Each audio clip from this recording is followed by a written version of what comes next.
दोस्तों, welcome back to our YouTube channel Ranjeet के गुरुजी।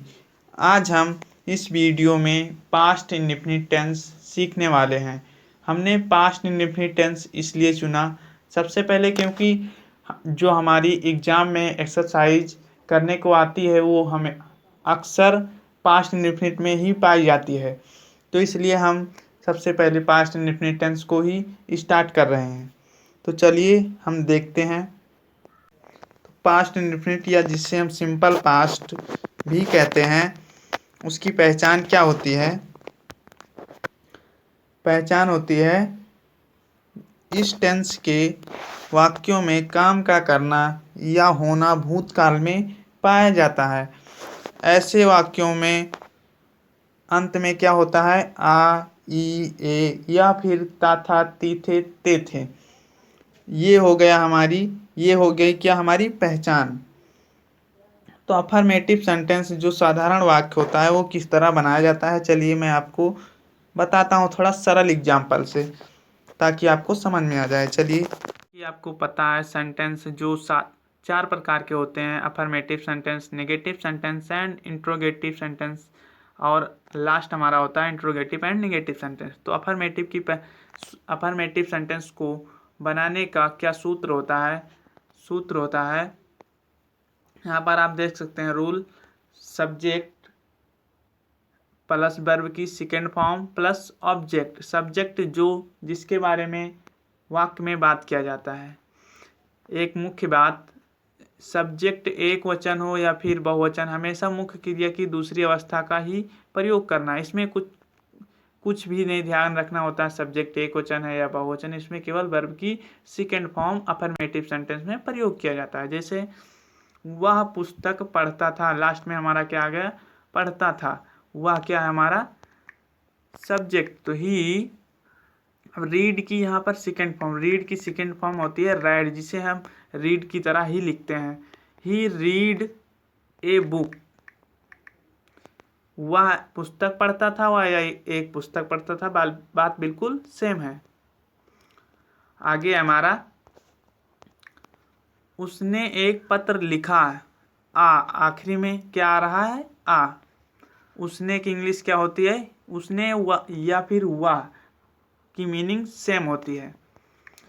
तो ही लिखने की स्पेलिंग राइट होती है, राइट की सेकेंड फॉर्म।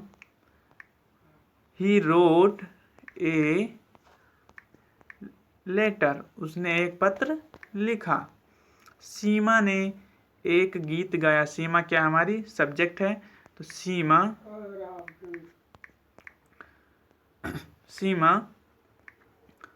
सिंग की second form Seng a song.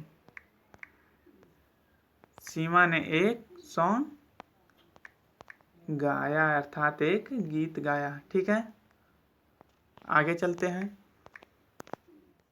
बाजार से आए, तो हम की इंग्लिश बी। कम की second form came. From market, कहाँ से? बाजार से, तो फ्रॉम मार्केट। मैंने उसे बुलाया, तो इसकी इंग्लिश क्या हो जाएगी? ही नहीं पहले सब्जेक्ट लिखना है ना हमें। तो मैंने की इंग्लिश मैं या मैंने की इंग्लिश आई होती है। आई। बुलाना क्या? काल की second form called. I called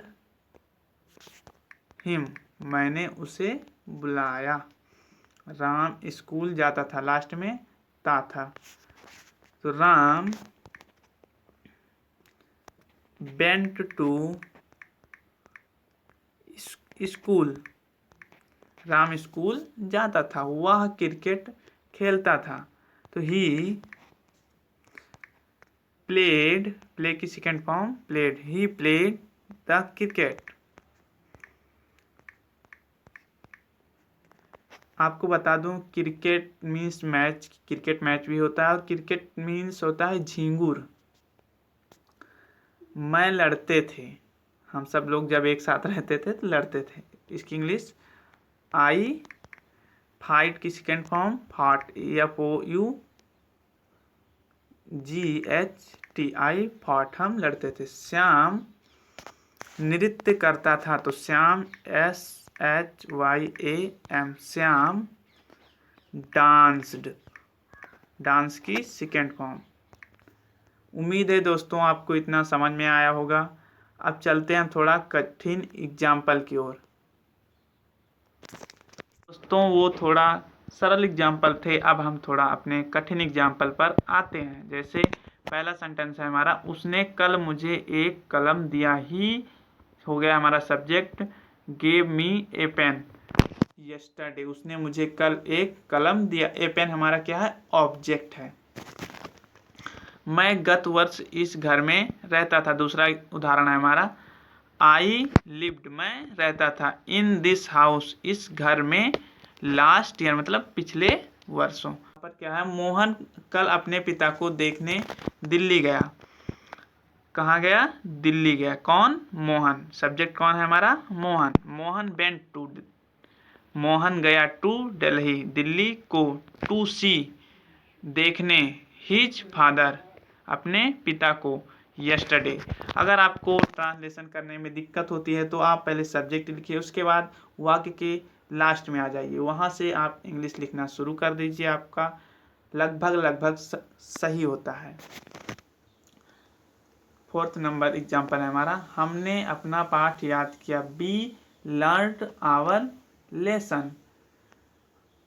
fifth number हमारा एग्जाम्पल है, उसने अपने पिता को एक पत्र लिखा, सी रोट ए लेटर, उसने एक पत्र लिखा, किसको, टू हर फादर। यहाँ पर सी के साथ अपने के लिए किसका प्रयोग किया जाता है, हर का।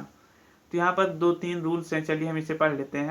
दूसरा रूल है हमारा, एक वचन तथा बहुवचन दोनों में ही सब्जेक्ट के साथ वर्ब की दूसरी अवस्था अर्थात सेकेंड फॉर्म। आप एग्जाम्पल नंबर 1 और 6 को देख सकते हैं। रूल नंबर 3 है हमारा, सब्जेक्ट के भिन्न नंबर मतलब अलग नंबर, नंबर मतलब वचन होता है, के साथ वर्ब में कोई परिवर्तन नहीं होता। 2 वचनों में वर्ब की सेकेंड फॉर्म का ही प्रयोग होता है। तो ये थे हमारे कुछ रूल्स। चलिए हम नेगेटिव सेंटेंस पर आते हैं। वही हमारा एग्जाम्पल रहेगा जो हमने सरल एग्जाम्पल लिए थे। एग्जाम्पल और उसका सूत्र पहले हम देखते हैं। उसका नियम क्या है, सब्जेक्ट अर्थात कर्ता, कर्ता के साथ, कर्ता के बाद हमें क्या लगाना है, डिड नॉट, उसके बाद वर्ब की पहली अवस्था, हमें इसमें सेकंड फॉर्म नहीं लगानी है, पहली अवस्था अर्थात फर्स्ट फॉर्म लगानी है। चलिए वही सेम बात, सब्जेक्ट एक वचन हो या फिर बहुवचन, हमेशा मुख्य क्रिया की पहली अवस्था ही लगाई जाएगी। यहाँ पर पहली अवस्था लिख लेंगे, मुख्य की हमेशा फर्स्ट फॉर्म ही लगाई जाएगी। जैसे हमारा एग्जाम्पल है, वह पुस्तक नहीं पढ़ता था, तो ही डिड नॉट रीड बुक, वह पुस्तक नहीं पढ़ता था। यहाँ पर दा कर दें तो ज़्यादा ठीक है। उसने एक पत्र नहीं लिखा, तो ही डिड नॉट राइट, यहाँ पर वर्ब की हमेशा फर्स्ट फॉर्म ही लिखना है, he did not write a letter. Sita ने एक गीत नहीं गाया, तो सीता डिड नॉट सिंग, यहाँ पर सिंग ए सॉन्ग। आगे चलते हैं, मैंने उसे नहीं बुलाया, मैंने उसे नहीं बुलाया, I did not call him, मैंने उसे नहीं बुलाया। राम स्कूल नहीं जाता था, तो राम हो गया हमारा सब्जेक्ट, डिड नॉट, डिड, उसके बाद डिड नॉट कहाँ पर नहीं जाता था, स्कूल नहीं जाता था। Ram did not go to school. उम्मीद है दोस्तों इतना आपको समझ में आ रहा होगा। आप हमारे वीडियो को लाइक कर सकते हैं और चैनल को सब्सक्राइब कर सकते हैं। Like this video. वह क्रिकेट नहीं खेलता था। He did not play cricket.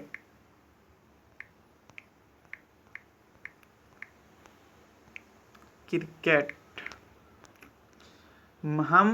ये मैं नहीं, यहाँ पर आप हम कर लें तो ज़्यादा ठीक रहेगा। हम नहीं लड़ते थे, तो इसकी इंग्लिश क्या होगी? B did not,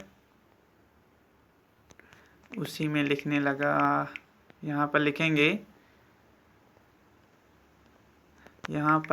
B